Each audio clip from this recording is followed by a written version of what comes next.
Univercada! We are so fortunate dahil today makakakentuhan natin si Dr. Clyde, part of Book 4 ng University Series, Avenues of the Diamond. We have Lance Carr! Hi, Lance!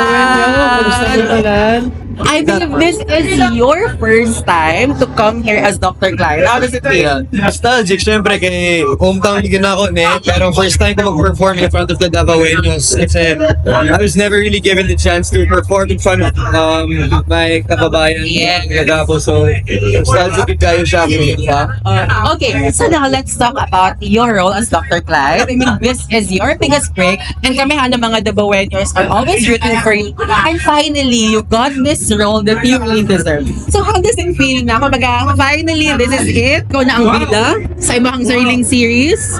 Feeling blessed. Kay first na ako din na big project, big role. So ako kayo pasalamat sa Viva, nag-iatag na nila sa buha kay out of sa tanan Univercada boys. Pero maingon po na ako yun ang pinaka-paguhan yun. Yes. Na sila tanan. Ano may pangalan din sila tanan? Nakabuhat na sila. Marka sa showbiz ko. Wala pa man. Yes. So murag, ako pag-ation na challenge para sa ko, to fill those shoes na leading man, Yes. leading man ng Viva. Pero when the role was offered to you, naabay hesitations or go ka diretso?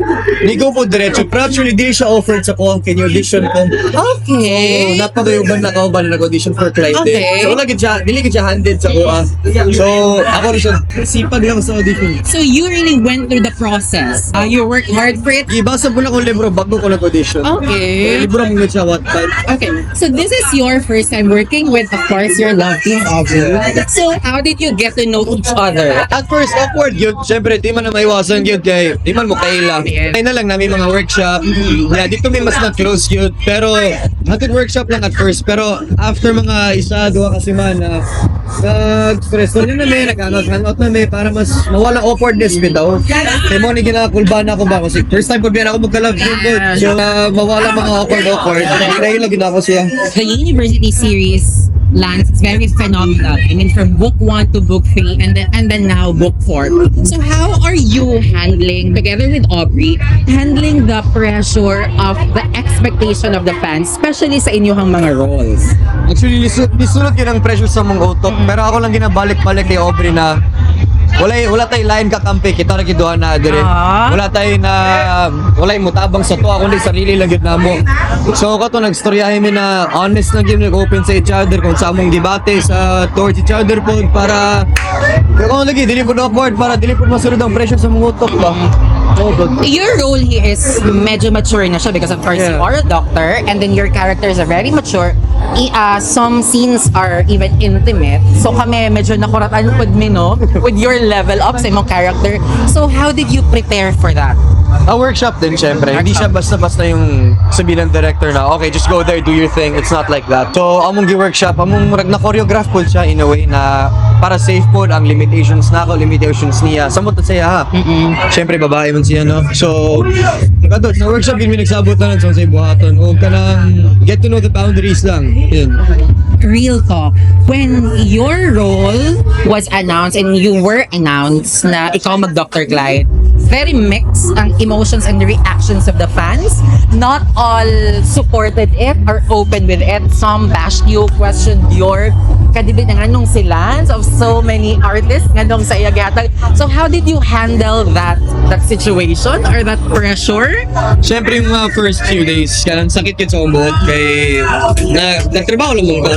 So, dili po siya gihatag lang sa so nag-audition ko. So, marag na-feel ako na marag bali wala lang akong gitrabaho sa audition kay di man gyapon ko magustuhan sa fans. Pero, akong gisunod sa unang-una ba na how din lang yun ako. Galingan ko lang, prove everybody wrong, prove the doubters wrong, prove everybody na genuine disappointed wrong. So, as in, taghan, di tayo nag-bash mo doon ato. So, pero wala. Actually, kung PBB pa lang, ginabash na po ko. So, dili na guys yung sa ko ha. So, ako na lang, ihawdan na lang yun. Ginalingan ko na lang ng song. Wala nang sabi mo. And we can say that you really deserve your role. I mean, we can see the growth, your improvement. Makita and ma-feel na mo ang pagpaningkamot to really give life or give justice to your character. So now, unsa ba ang lesson na gusto nimong makakunan or makuha sa mga fans sa imong role as Dr. Clyde? don't be afraid to let out your emotions. Kaya ka pag kinatago ni mo, murag, kabuang bitaw. Huwag ka nang, kung sa'yo gusto ni mo, buhatin ka dapat ni mo. Akong character man good, heavy siya on the, focus siya sa political side ko. So, grabe yung pag-vocal, ana. So, naman tayo freedom to dance. So, kung sa'yo gusto na buhaton, pero within the certain of rules, nag-atak sa buhaton. What can we look forward pa in the coming episodes? Okay, so, karong timeline sa episode 12 natin. So, present time na yun, yung pagkikita namin after ng 5 years. So, mag-asahan nyo na medyo bumalik sila sa umpisa, medyo hindi okay, parang magnet, na opposite magnet, no? So, yan yung naman ang masabi ko, baka may spoil pa ako. Okay. So now, Lance, your message to all fans, especially sa mga Dabaweños, na even though nag-ulan, we are filming this during the Duao Davao show, nag-ulan sa gawas, but still your fans are there. Early kayo sila, and bisa nag-ulan, wala din sila ni Hawa, just to show love and support sa imuha and kay Aubrey. So first of all, abangan nyo po Avenues of the Diamond every Friday po yan on Viva 1, 12 midnight po yung showing namin, going episode 12 na po kami. Pag sa tanan Dabaweño, salamat din kayo kay na-feel din ako na welcome ko dire, na-feel ako na dagan kayo nagsuporta sa tanan Univertada, dili lang sa Pony Aubrey. So dako jud kayo pasalamat sa tanan Dabaweño na niadto, maski ni ulan, maski ni hawa. Sobrang thank you lang po talaga sa inyong lahat. And sana po mamit ko kayong lahat po. Now, what is your message to Aubrey? So my message to my partner, my love team, going episode 12, we didn't really expect na i-come this far, like yung pagtanggap ng tao because of ano siya nag-umpisa. Pero I'm really grateful na ikaw naging partner ko sa lahat-lahat ng pwede naging first partner. Sana last, no? Pero, ayun, sabi lang talaga sa'yo. And words cannot express it talaga. Hoy, in fairness sa glow sa mata ni Lance, kagi pa rin ako siyang message kay Aubrey. Okay, so now, Lance, to close this kantuhan, 5 years from now, where do you see yourself? Are you still doing the same thing? Are you still in the industry? Or you are taking other roles already? So 5 years from now, dream din ako isa sa mga leading man ng Viva yun, na masaligan nila to give justice to every role na ibigay sa akin. And this is my passion talaga eh. Since high school pa na, I was part of Teatro Ateneo, so fight pa na ako sa basketball. So parang grabe mo na gina yung dream, pero umpisa pa lang to. Yes, this is just the beginning of so many opportunities and roles that you will portray. Wait lang, paad lang, dream role that you want to do. Dream role, it's like parang docu-series siya. I want to portray somebody's life. Oh, okay. Let's Kung nakikita see. sa Netflix, I want to portray parang, for example, yung Menendez brothers na nag-case, ginawa nilang series to ba? Parang ganyan mga dream.